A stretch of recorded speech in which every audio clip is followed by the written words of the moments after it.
People create new habits every single day. Oftentimes, parents pass those habits down to their children. In some cases, those same habits get passed from parents to grandchildren and great-grandchildren. Like a great recipe or morning routine, people learn things, and through repetition, it becomes ingrained in families and, in rare cases, communities and larger geographical regions. However, just because we've created or adopted a habit doesn't make it correct. Something that we thought to be correct 50 years ago could be proven wrong by more scientific knowledge. A prime example of this is bloodletting. Once a universal practice, would never be practiced today. While we don't have any examples as shocking as bloodletting, consider these common customs that you might be doing incorrectly and out of pure ignorance. Breathing. What? Yes, you could be breathing incorrectly. You've been doing it for so long involuntarily that you could have created a bad habit. When you breathe with your chest incorrectly, you take shallower breaths and don't properly exercise the diaphragm. Moreover, you don't get as much oxygen as you should. Learning to breathe with your diaphragm could take some time, but it's worth it in the long run. Brushing your teeth. Here's a little known fact.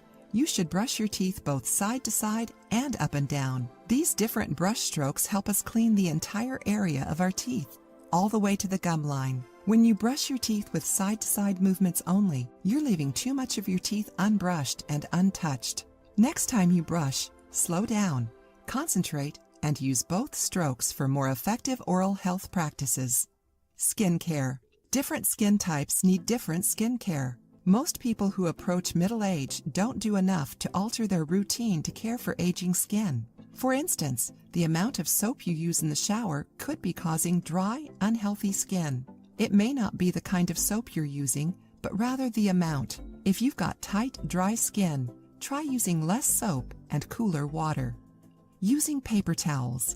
Whenever something gets spilled in the kitchen, our natural reaction is to reach for a paper towel. After washing our hands, we do the same thing. Reaching for a paper towel every time something is wet is causing us to use entirely too much paper.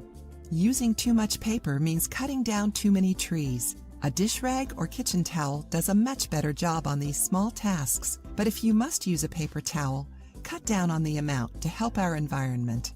Cooking pasta. In Italy, not all pasta is covered in sauce like in the United States.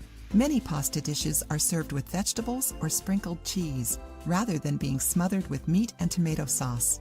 So, in the old world, you might want a little olive oil on your pasta, but when pairing it with sauce, the olive oil prevents the sauce from adhering to the pasta. It just becomes overkill. If you liked the video, give it a thumbs up and share it with your friends. For more recipes and tips, subscribe to the channel.